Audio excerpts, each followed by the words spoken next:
तो आज का हमारा टॉपिक है ग्रेविटेशनल फोर्स पे। राइट, हमने अभी तक जो पढ़ा वो था काइनेमैटिक्स की, पाथ कैसी है, स्पीड का क्या होता है, वगैरह वगैरह। सही बात है कि नहीं? This is kinematics. Go back, v है, ए है, यू है, टी है। सही बात है कि नहीं? टाइम पीरियड है, पाथ इलिप्टिकल है, वगैरह वगैरह। सही बात। अब पढ़ेंगे हम इस सर्कुलर पाथ में है क्यों। That is the reason we have a path which is elliptical path. Clear? तो इलिप्टिकल पाथ में जब ये रहता है बेटे,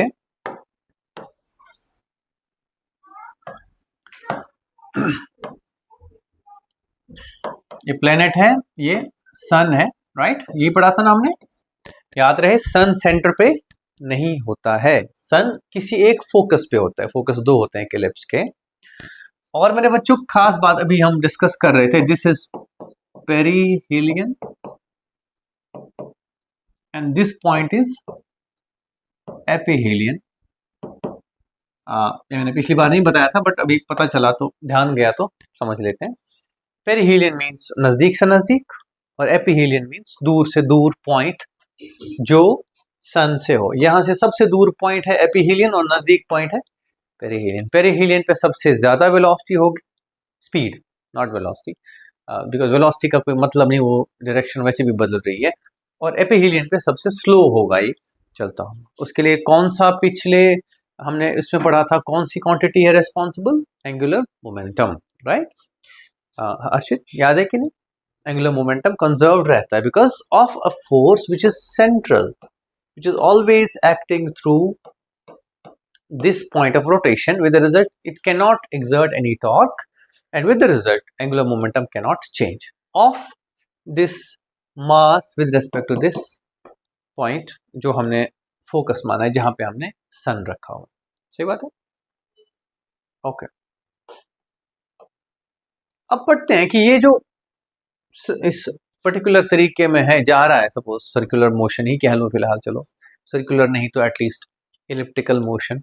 इसके लिए जो फोर्स ऑफ सेंट्रीपिटल एक्सेलरेशन के लिए जो फोर्स चाहिए वो कहाँ से आता है? ठीक है, आज की डेट में हम बहुत एडवांस्ड है बेटे, हम बहुत सोच सकते हैं। We can literally answer the question without much परेशानी। मतलब एक तरह से कुछ बड़ी बात नहीं हमारे, हमको पता है, ठीक है, सन खींच रहा है, उसको घुमा रहा है आसपास, दैट्स ट्रू, यस। लेकिन तब कैसे सोचा होगा, ये बात समझो। न्यूटन ने क्या किया बेटे, अर्थ पे रहते ही ऑब्जर्व्ड मून। राइट, तो ये डिस्टेंस पता करके what he calculated is the acceleration of moon. क्या किया इसने? Calculate acceleration. एक तो इसने ये बोला ही था कि भाई अर्थ की ग्रेविटी है और everything falls towards the earth because of the gravity. अब लेकिन बात ये भी है कि ग्रेविटी जो है वो वेरी कैसे करती है, पॉइंट ये कैसे वेरी करती है। ओके, तो what he did is he took measurements on moon and he calculated that कि जो अर्थ की सरफेस पे एक्सेलरेशन है, जो कि अप्रोक्सीमेटली 10 है, उससे कहीं ज्यादा कम इसकी एक्सेलरेशन है। ओके, दैट मींस इसका जो फोर्स है उस मास पे वो कहीं ज्यादा कम हो गया है। समझ रहे हो मेरी बात की नहीं? वो डिक्रीज हो रहा है। तो कुल मिला के कैलकुलेशंस करते करते यहाँ वहां, मैं उस डिटेल में नहीं जाना चाहूंगा, बोर नहीं होना है। He proposed that the gravitational force is proportional to 1 by R square. लेकिन इसने किन के लिए बोला? पॉइंट मासेस के लिए। किन के लिए? नोट कर सकते हो बेटे। Okay, he said the force between two masses, which is of course the reason for such a gravitational motion, is proportional to the 1 by r, inversely proportional to the square of the distance between the 2 point masses. of course अगर मास बड़ा हो तो gravitational force भी ज्यादा होगा, मास छोटा हो तो ग्रेविटेशनल फोर्स भी कम होगा। ठीक है कि नहीं? इस लॉ को बोलते हैं Newton's law of universal gravitation. Universal means ऐसा नहीं है सिर्फ अर्थ और सन के बीच का ही है ना, जितने भी ग्रेविटेशनल इंटरेक्शंस हैं as per this law, that's how they happen. Clear है कि नहीं? The gravitational interaction is like this.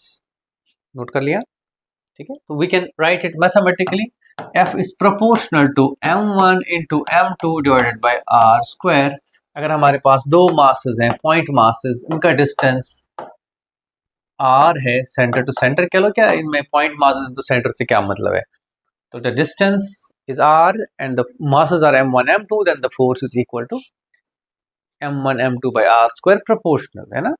And we can say F is equal to g m1 m2, Harshit क्या हुआ बेटा, by r square, any problem बेटा, ठीक है अर्षित बेटे समझ आ रहा है, अच्छा ठीक है गुड, नोट कर लिया बेटे। अब आता है फोर्स बता दिया कितना है, तो डायरेक्शन भी तो पता होनी चाहिए, सही बात है कि नहीं। तो आपने अगर कुछ हाथ में उठाया और आप उसको घुमा रहे हो ऐसे ऐसे, तो आपको खींच के रखना पड़ रहा है ना उसको, the force is always attractive, इस पे ऐसे लगेगा और इस पे ऐसे लगेगा, क्लियर है कि नहीं, एक दूसरे को अट्रैक्ट करेंगे, ठीक है। तो अगर वन से पूछे क्या फील हो रहा है, बोलेगा मुझे ये अपनी तरफ खींच रहा है, टू से बोलेंगे तो उसको उधर खींच रहे हैं। खास बात यह है the force is attractive and it is action reaction pair, right, यानी कि ऐसा नहीं है कि एक की वजह से दूसरा है, right, they act simultaneously, note कर सकते हैं, ओके हर्षित, ठीक है। ये कौन सी पावर लगा रहे हो माइंड पावर कि लेजर विजन, ठीक है बेटे। This is gravitational law for the magnitude of force between two point masses and the direction, direction क्या बोला मैंने, it is attractive all the time, बोला रहा है, I need to take this, okay. तो बस अब हम एक काम करते हैं, इसी चीज को कोशिश करेंगे हम, देखो we are using this gravitational principle, it is about two point masses, but a sun, a planet, star are not point masses.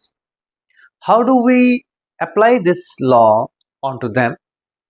Why did Newton feel the need for this to be exactly applicable to such big bodies? First of all, है ना, उसके पीछे एक theory है, हम पढ़ेंगे उसको, उससे पहले ये समझेंगे कि हाँ ठीक है, सन में, अर्थ में या हम में, सब में we are not point masses, there are infinite number of point masses, so how do we calculate the force between two bodies which are not point masses? उसके लिए एक प्रिंसिपल सीखना है, उसको बोलते हैं सुपरपोजिशन प्रिंसिपल। क्या बोलते हैं, सुपरपोजिशन। मतलब ये कि अगर आपको एक मास पे दो मासेस की वजह से या तीन मासेस की वजह से फोर्स निकालना है, तो कैसे निकालो, ठीक है। सपोज ये है मास m1, ये है m2, इसी तरह से ये है m3 और ये है हमारा m, what is force on m, अगर मैं लिखना चाहूँ, let's say vectorially, so I will say force due to m1, force due to m2, force due to m3 vectorially added, f1 plus f2 plus f3, यानी कि अगर multiple particles एक body पे या एक पार्टिकल पे फोर्स लगाते हैं, तो आप टोटल फोर्स कैसे निकालोगे, okay, by adding their vectors, ठीक है कि नहीं। अब वेक्टोरियली भी तो फोर्स पता होना चाहिए, हमने तो लिखा ही नहीं वेक्टोरियली, वो भी करेंगे, फिलहाल आप ये समझ लो, if you want to add up multiple forces you have to add them as vectors, ठीक है कि नहीं। तो एक पार्टिकल पे बहुत सारे पार्टिकल्स फोर्स एक्सर्ट करेंगे, तो उनका वो वेक्टर रिजल्टेंट होगा, you can call it superposition of gravitational forces, ठीक है। इसके पीछे जो वजह है, टेक्निकल वजह है, मैं बताता रहूंगा, अभी रुक जाओ, ठीक है, पहले लॉ समझते हैं क्या है, ठीक है, नोट कर लिया है ना, ठीक है। अब इसी चीज को वेक्टर फॉर्म में लिखते हैं, फोर्स जो है हमारा जी m1 m2 bye r square. अगर एक मास m1 है और एक मास m2 है, इसकी पोजीशन r1 है वेक्टर, इसकी पोजीशन वेक्टर r2 है बेटे, ठीक है कि नहीं, यस यस, इधर इधर इधर। अगर मान लो मैं m1 हूं, ये m2 है, तो मेरे रिस्पेक्ट में m2 कहाँ है, can you draw that line, yes, देखो मैं हर्षित को देख रहा हूं, that is his position with respect to me, अगर मैं अपने से उस तक एक एरो ड्रॉ करूं, that is the exact position of him with respect to me, तो मैं कह रहा हूं ठीक है, m1 से बोलूं मैं m2 को देखो तो वो ऐसे देखेगा, this is position of 2 with respect to 1, note करे जाओ, ठीक है कि नहीं, आगे भी काम आएगा, 12th क्लास में बहुत ज्यादा काम आएगा। Position of 2 with respect to 1, यानी कि m1 से मैं कह रहा हूं कि m2 कहां है, तो it will point towards m2 line. अब ध्यान दो बेटे, जैसे ही m1 m2 को देख रहा है तो m2 पे फोर्स किधर को लग रहा है, opposite to the position vector. मेरी बात समझ रहे हो कि नहीं आया समझ? फिर से बताऊं, फिर बताऊं, मैं ये कह रहा हूं, देखो मान लो मैं एक मास हूं, हर्षित एक मास है, ऑफ कोर्स है ही। इधर देखो, इधर देखो, जैसे मैं उसकी तरफ देखो, ऐसा नहीं किसी टाइम पे, मान लो मैं जैसे हर्षित को देख रहा हूं तो आई विल सी कि मैं उसको अपनी तरफ खींच रहा हूं, तो जो उसका पोजीशन वेक्टर है, फोर्स ठीक उसके अपोजिट है। Got it? है या ना? यस और नो? गुड। तो मैं कहूंगा ठीक है, force on two due to 1, on two due to 1, ये याद रखना, ये sorry, not the magnitude yet, has a direction along the line connecting the two masses। सही बात है।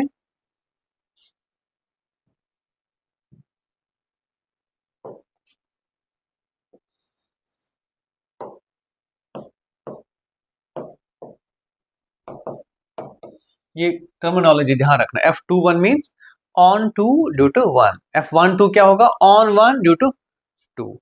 Force on 2 due to 1, okay, has a direction R21 but opposite to it. ठीक है कि नहीं?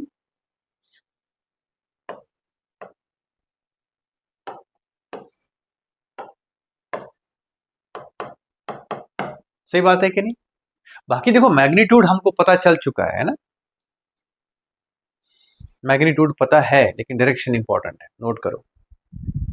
तो बेटे मैं ये कह रहा हूं कि अगर आपने किसी मैं एक मास हूं, दूसरा मास है, तो उसको जैसे मैं देख रहा हूं तो मुझे पता लगेगा उस पर फोर्स जो मैं लगा रहा हूं वो उल्टा है। ठीक है कि नहीं? यानी कि अगर ओरिजिन पे एक मास होता तो वो हर पार्टिकल को ओरिजिन की तरफ खींचता।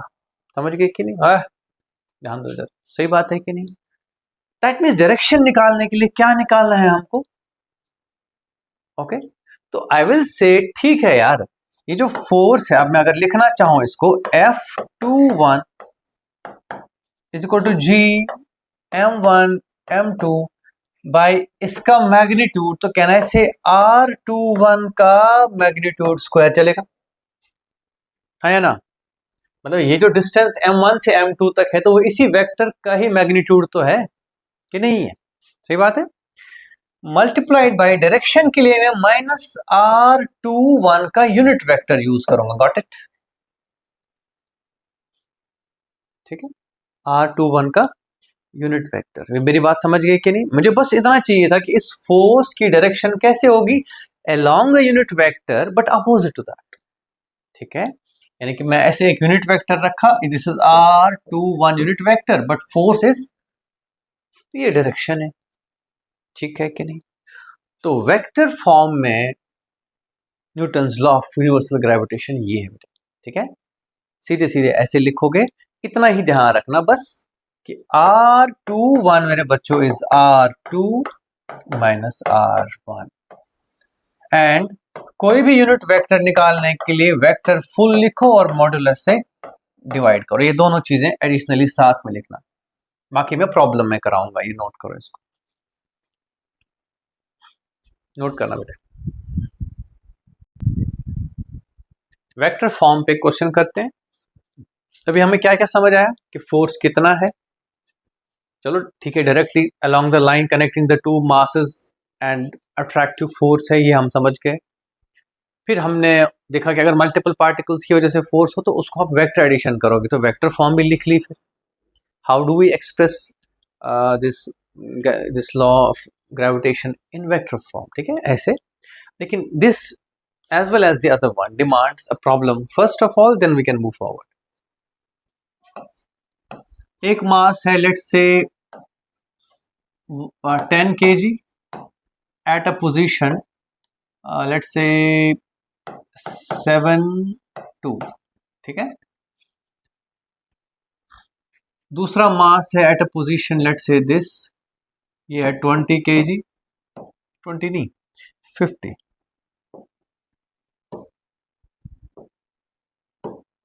50 kg एट अ पोजीशन,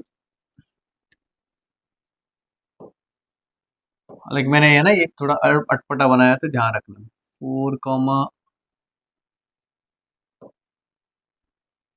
4,3 3 नहीं 6 चलेगा, 4,6 पे हमने ओके दूसरा मास रखा है।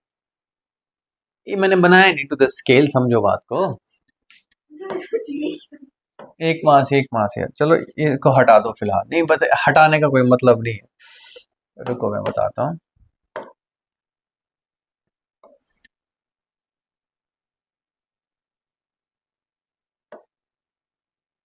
बस चलेगा, ओके सब, बस करो यार, ठीक है, ओके।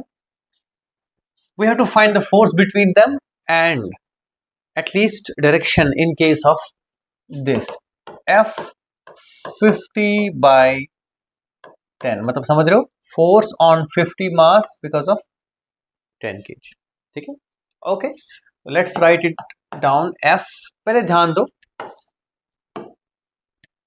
पहले तो आप वेक्टर निकालो, let's say this is R21, सही बात है कि नहीं? कैन आई से R2 इज इक्वल टू, ध्यान से देखो, 4I plus 6J and R1 is equal to 7I plus 2J, clear है कि नहीं? इसकी position 4 6 means 4I 6J, this is R2, इसकी position 7I 2J is R1। हमें क्या चाहिए? फोर्स ऑन 2 ड्यू टू 1, सही बात है, अगर दूसरा भी होगा वो उल्टी डायरेक्शन में होगा बाय द वे। तो बेटे R21 जो है वो है R2 minus R1, 4 minus 7 6 minus 2, this is position of 2 with respect to 1, R2 minus R1,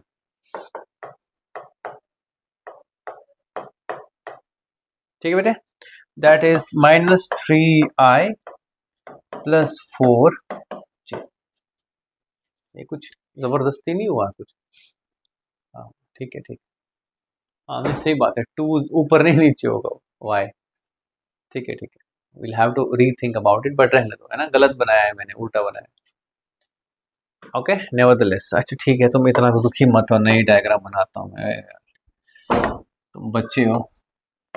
7,2 and 4,6, that's what you mean, ये 50 kg है, ये 10 kg है, 7 2 4,6, राइट, दिस इज मेरा बच्चा R1, this is R2, this is R21, याद है ना, ठीक है, final minus initial is R21, अब ठीक है, अब बैठ गया मन में, अच्छा अब ठीक, दिस इज R21 बेटे, what is mod of R21, 3 square plus 4 square का रूट, दैट्स इक्वल टू 5, ठीक है क्या, बाकी हम कैलकुलेशन करेंगे, दैट्स इट।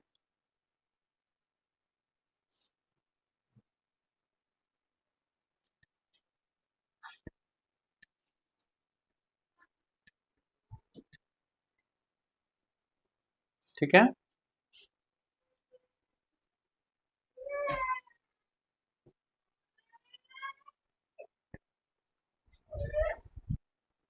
ठीक है, देखो बेटे ये हो गया हमारा, कुल मिला के आपको क्या चाहिए, डिस्टेंस चाहिए ना, तो ये वेक्टर निकाला, डायरेक्शन भी यहीं से मिलेगी, बस इतनी सी बात है, फोर्स ऑन 50 kg निकालना और वो उल्टा होगा इस R21 के यूनिट वेक्टर का, बस खत्म। तो R21 unit vector is R21 which is minus 3I plus 4J divided by 5, ये यूनिट वेक्टर है बच्चों, क्या ये, this is unit vector in that particular direction, हमें इसके उल्टे फोर्स मिलेंगे, बात ध्यान रखना, बस फोर्स का मैग्नीट्यूड निकालोगे, फोर्स 21 का मैग्नीट्यूड होगा G, विच इज, ऐसे लिख देता हूं मैं, M1 विच इज कौन सा है, m1 is 10, m2 is 50, by distance वो कितना है बेटे 5, तो 5 स्क्वायर 25 क्या 25 दूने, इट इज g होता है बेटे 6.67 into 10 is power minus 11 into 10 into 2 that is 2 6 12 around 13 के आसपास 13.5 के आसपास, तो 13.5 इंटू 10 इज पावर माइनस 10 और मेरा बच्चा it is 1.35 into 10 is power minus 9 Newton है ना, बहुत छोटा सा फोर्स है बाय द वे, ये बात ध्यान रखना, ठीक है राइट। तो इसमें देखो वेक्टोरियली दिया हुआ है, उससे घबराने की जरूरत नहीं है, उससे क्या क्या क्या चाहिए तुमको, डिस्टेंस चाहिए, डायरेक्शन के लिए एक वेक्टर चाहिए, understand your target, you need just a vector that can show the direction and you just need the distance between the two masses, वो एक वेक्टर का मैग्नीट्यूड है, बस खत्म। ओके ये क्वेश्चन मैं ऐसे भी दे सकता था कि 5 मीटर की दूरी पे एक 50 केजी रखा है, एक 10 केजी रखा है, तो फोर्स कितना होगा, वो भी इतना ही होगा, ठीक है। लेकिन डायरेक्शन की बात जहां तक है, force on 2 due to 1 is equal to this 1.35 into 10 is power minus 9 minus R21, right? तो minus of minus means plus 3i minus 4j by 5, इससे बेटे मैग्नीट्यूड पे फर्क नहीं पड़ेगा, इसका जब मैग्नीट्यूड लगेगा ना तो 1 ही आएगा, ठीक है कि नहीं। And F12 is 1.35 to 10 is power minus 9 into इसका उल्टा minus 3i plus 4j by 5। कोई आफत नहीं है इसमें, कोई नई बात नहीं है, बस ये ध्यान रखना बेटे कि ऐसे आपको निकालना आए तो अच्छा है। This is vector form and its application, ये वाला पार्ट नोट कर लो, बात खत्म, ठीक है।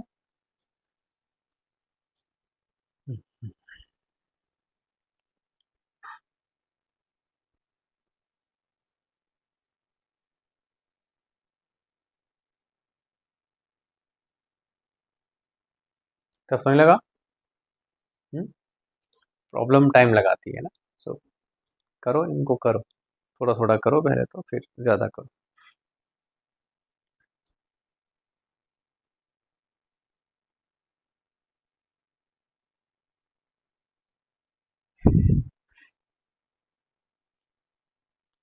ओके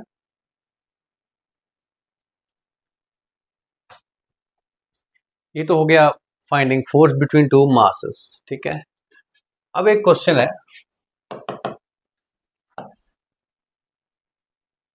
एक m है, एक और m है और एक और m है, इस पे इक्वल डिस्टेंस है बाय द वे, यहां से यहां d और यहां से यहां भी, इस पे फोर्स कितना लगेगा इन दोनों की वजह से, मिड पॉइंट पे है, इक्वल मासेस हैं सभी, what is the force on this mass due to the other two, zero. कैसे किया शाबाश, नेट। देखो ये चीज ऐसा तो नहीं है कि मैंने कराना पड़ा यहाँ पे, यू नीड टू अंडरस्टैंड कि हाँ यार ये इधर खींचेगा ये इधर, और क्योंकि हर चीज सेम है तो इक्वल फोर्स हो, ठीक है कि नहीं।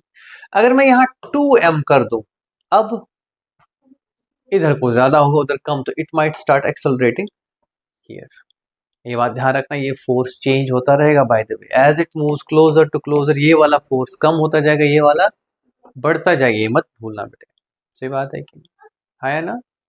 तो बेटे ये कुछ इंपॉर्टेंट चीजें हैं, इस पे एक ट्रायंगल वाला क्वेश्चन है, एक इस पे आपकी एनसीईआरटी बुक में एक इक्विलेटरल ट्रायंगल है, इस पे मासेस रखे हुए हैं, मैंने एक और क्वेश्चन देना है बिफोर वी कैन मूव, मैंने इस पे बहुत ज्यादा काम नहीं करा है, इट्स ओके फाइन।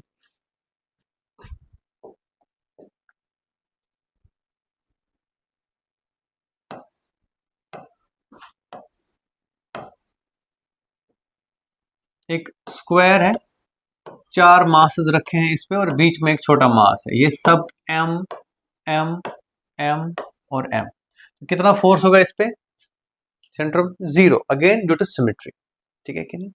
कभी कभी क्या होता है, ध्यान से देखो इधर, कभी कभी ऐसे होता है कि यहाँ 2m होगा, तो आप सोचेंगे अब एक एक करके फोर्स निकालो, नहीं, पहले वो जो रिमूव हो गए, this is as good as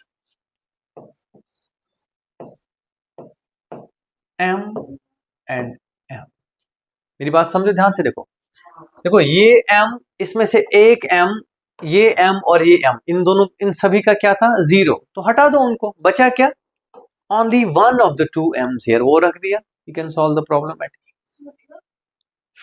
ठीक। मतलब मेरा बच्चा ये है कि यहाँ पे अगर 2m है, दैट मीन यहाँ पे m प्लस m है। अगर मैं इसको इसको इसको इसको कंसिडर करूं, they will have zero effect, remove them up, बचा क्या, उसको रखो, प्रॉब्लम सिंप्लीफाइड। ठीक है कि नहीं, आया ना कि नहीं आया समझ? It's one more point, note करना चाहते हो तो करो, नोट नहीं करना सो देख लो कि वीडियो तुम जरूरत पड़ेगी, तो अदरवाइज कुछ नहीं। एक रेगुलर पेंटागन है और इसकी जो ये डिस्टेंस है, ये a है, इस पे m m m m, यहां पे कैपिटल M, राइट। इस पे फोर्स कितना लग रहा होगा, इन चारों की वजह से निकालना पॉसिबल नहीं है ऐसे, देख लो खुद से, इसके एंगल्स 102 पता नहीं कितना क्या होता है, ओके 102 होता है कि पता नहीं कितना, 72 शायद, वो I don't know, I don't know. अब आप क्या करोगे, अगर ऐसा ही एक m मैं यहां पे भी रखता तो ये सारा फोर्स 0 हो जाता, दैट मीन्स इन चार का फोर्स इधर को है उतना ही जितना इस अकेले का फोर्स इधर को है, तो आप ये फोर्स निकाल के उधर कह दो, खत्म। फिर समझाऊं, मैं मेरे बच्चों कह रहा हूं, ठीक है, इन चार का फोर्स तो लगना ही लगना है, लगा देता हूं इधर को, लेट से इनका फोर्स ऐसे लग रहा है, लेट से F0, और तो और ये F0 उतना ही होगा कि अगर मैं यहां पे इन चारों जैसा एक और मास लगा दूं बेटे, तो ये F0 कैंसिल होता है, क्या होता है, दैट मीन्स ये M और इस कैपिटल M के बीच का जो फोर्स है वो भी क्या है, F0, तो इसको निकालो और उसकी वैल्यू बता दो, क्या दिक्कत, फिर समझाओ, आ गया समझ, आ गया समझ कि नहीं आया समझ? ठीक है, ये वैसा ही है जैसे यार वो सेंटर ऑफ मास निकालना, वो मिसिंग पार्ट वाला, कुछ वैसा ही है ना, मोमेंट यूज करते हैं वहां पे हम, यहाँ पे हम जो और कर रहे हैं, सेंटर ऑफ मास नहीं निकाल रहे, we are balancing, we are thinking of that zero situation जहां नेट फोर्स 0 है। तो it's like saying this, suppose मान लो यहाँ पे एक मास कुर्सी रखी है, तुम तीन उसको इधर उधर उधर खींच रहे हो अपने हिसाब से, और मैं एक तरफ खींच रहा हूं, मेरा पुल तुम लोगों के पुल को कैंसल कर रहा है, दैट मीन्स तुम तीनों कितना फोर्स लगा रहे हो, I can simply find it from my own force, ठीक है क्या, ओके। जैसे मैं ऐसे कहूंगा, यहाँ पे एक मास लगा हुआ है और चार बंदे खड़े हैं, इसके साथ स्प्रिंग बैलेंस जुड़ी हुई है,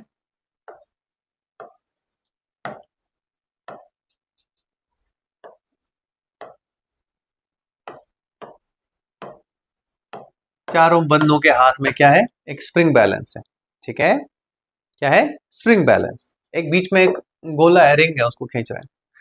अगर मैं इससे पूछूं और वो तीन कितना फोर्स लगा रहे हैं, वो बोलेगा जितना मैं रीड कर रहा हूं, सिंपल एज दैट, तो उसको पता है इसका जो एफर्ट है वो इन तीनों के एफर्ट के बराबर है, तभी तो मास मूव नहीं हो रहा है, समझ गए मेरी बात के, यस और नो, कि नहीं आई बात समझ, that's exactly what I am saying here, ये मास अगर मैं रखूं तो सब कुछ 0 होता है, दैट मीन्स इन चार का असर उतना ही है जितना इस अकेले का असर है, F0 यहां से निकाल, ए दिया हुआ है, F0 is equal to GM by a square, got it, सही बात है कि, हाँ बेटे क्वेश्चन है कोई, अच्छे समझ आया, तो this is super position in a very friendly way, थोड़ा सा चुलबुले तरीके से बताया मैंने तुमको कि ऐसे आप चालाकियां कर सकते हो, है ना, यूजिंग न्यूटन्स लॉ, मतलब फोर्स का जो लॉ है, और ये जो ग्रेविटेशनल नया एक हमने फोर्स आज सीखा है, समझ गए मेरी बात की नहीं, यस और नो, कि नहीं आया समझ,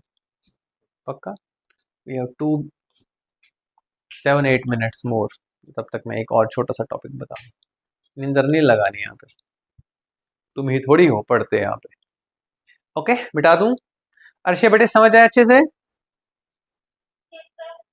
तुम्हें तो नहीं सवाल है कोई बेटा, ठीक है, तो क्या क्या पढ़ा हमने अभी? एक तो gravitational force is equal to G m1 m2 by R square, point masses की बात हो रही है, डोंट साइड टॉक है, पिटाई करनी मैंने। दूसरी बात, अगर force on two due to one is G m1 m2 by position of two with respect to one का magnitude square into position of two with respect to one unit vector का negative, लेकिन आप simply लिख सकते हैं इसको। और तीसरा हमने पढ़ा था कि अगर मल्टीपल पार्टिकल्स का एक पार्टिकल पे फोर्स निकालना है तो F net is of course equal to f1 plus f2 plus f3 and so on and so forth, that is a vector sum. This is important stuff. इसमें से एक चीज ध्यान रखनी है आपने, वो है शेल थ्योरी। क्या है वो? शेल थ्योरी कहती है कि ठीक है, देखो हमारे आसपास डिफरेंट शेप के ऑब्जेक्ट्स होते हैं, बट बहुत इंपॉर्टेंट शेप है स्फीयरिकल। क्या है?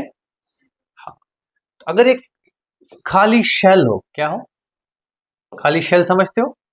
यूनिफॉर्म डेंसिटी मास शेल, जैसे cricket ball, football, these are shells. Okay, अंदर खाली है, एयर है, चलो उसको इग्नोर करके बाकी खाली है। तो इस शेल का अगर मास m है बेटे, इसके बाहर एट ए डिस्टेंस r पे अगर आप लोग हो, यहां एक और आपने पॉइंट मास रखा, the point mass will experience force due to this shell as if the shell was a point mass itself. The force exerted by shell is as if the shell was a point mass, right? तो इसको लिखते हुए मेरे जान आप ध्यान में रखना ये बात, you can simply say the force F is equal to g m by r square, भले ही इसका रेडियस बटे a हो, ठीक है कि नहीं, इट डजंट मैटर। ओके, ऐसा लग रहा है कि ये अंडे उबल रहे, याद है ना? Point mass at its centre, but ये सिर्फ शेल थ्योरी है, हर चीज के लिए नहीं करना है ना। पता चला आलू की भी इंटीग्रेशन के बदले उसका सेंटर ऑफ मास नाप रहे हो और खत्म कर रहे हो, ऐसा नहीं है ना।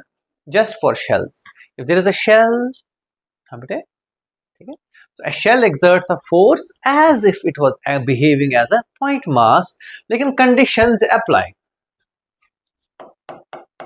conditions apply क्या है बेटे? condition ये है कि only outside the shell, ये ध्यान रखना, inside the shell f is 0, that's the point here। okay, shell के अंदर रखोगे तो force exerted on the mass becomes 0, मतलब शेल के अंदर अगर हम देखें, शेल की वजह से हम ग्रेविटी एक्सपीरियंस नहीं कर पाएंगे, शेल के अंदर रहते, बाहर की जैसे शेल ही नहीं है, पॉइंट मास। सही बात है कि नहीं? याद रखना बेटे, shell is not a point mass in reality, but it behaves, है ना। Let's simplify things, let's not get into too much mathematics, इतना हम याद रख सकते हैं, कोई दिक्कत नहीं। सो ठीक है, समझ गए एक चीज, शेल थ्योरी का एक पार्ट। दूसरा,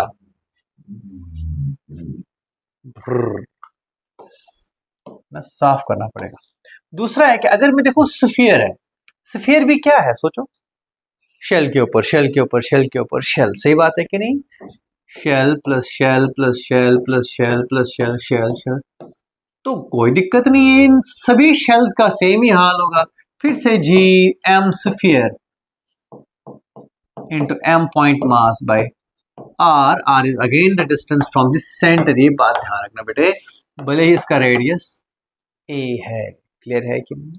letter on we shall solve a question जहां हम एक स्फीयर के अंदर देखेंगे। यहाँ पे ध्यान रखना बेटे, इधर अगर मैंने यहाँ पे देखना होगा तो मुझे सिर्फ इसका असर फील होगा, बाकी शेल्स के सब के मैं अंदर हूं। क्या हूं मैं?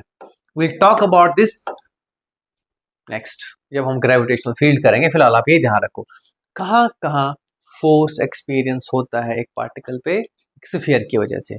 Sphere also behaves as a point mass. Sphere के अंदर क्या होता है, will talk about it separately, it's a topic, है ना, something which requires analysis, right, थोड़ा सा एनालिसिस चाहिए। आप फिलहाल क्या क्या याद रखोगे, ये बात ध्यान रखना। एक तो आपने ये 3 चीजें मैंने जो बताई है ना, लेट मी, यस, ध्यान से। एक तो ये 1 2 3 फोर्स निकालना, डायरेक्शन बताना वेक्टर फॉर्म में और मल्टीपल पार्टिकल्स की वजह से, और इसकी वो प्यारी प्यारी एप्लीकेशंस जो मैंने बोली थी।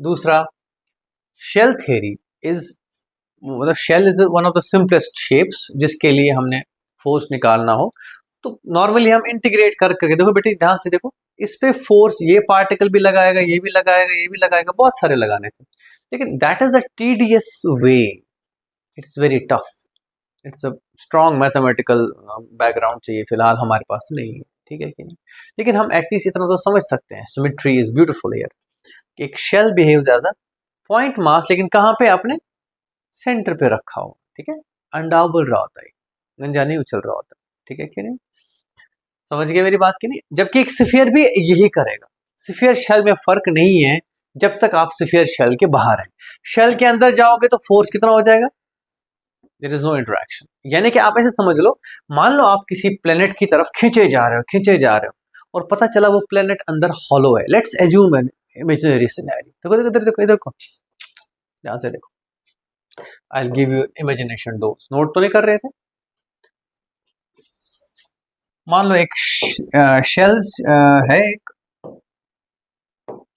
ओके, और ये लो प्लाक्षा को ही गिराते हैं इसमें, ये प्लाक्षा आ रही है, प्लाक्षा को ये खींच रहा है अपनी तरफ, इसका मास m है, यहाँ छोटा सा होल है, प्लाक्षा ऐसे आ रही है, इसकी स्पीड बढ़े जा रही है, बढ़े जा रही है, जैसे इसकी स्पीड यहाँ पे लेट्स से 200 मीटर पर सेकेंड है, क्या है 200 मीटर पर सेकेंड, जैसे यहाँ पहुंचेगी बेटे, इसके बाद कितनी स्पीड होगी उसकी, यहाँ 0 थी, 0 से बढ़ते बढ़ते बढ़ते बढ़ते कितनी हुई 2, इसके बाद क्यों नहीं बढ़ रही है, बिकॉज ग्रेविटी खत्म, सही बात है क्या, the shell is no longer attracting uh in any possible, और इसको बचाने के लिए हमने जुगाड़ किया, हमने कहा अगर प्लाक्षा दूसरी तरफ शेल से टकराई तो हड्डी पसली टूटेगी, सही बात है कि नहीं, हमने यहां से भी होल कर दिया, क्या कर दिया, होल, और प्लाक्षा सीधे निकलेगी, किस स्पीड से निकलेगी बेटे, यहां से 200 से, उसके बाद क्या होगा,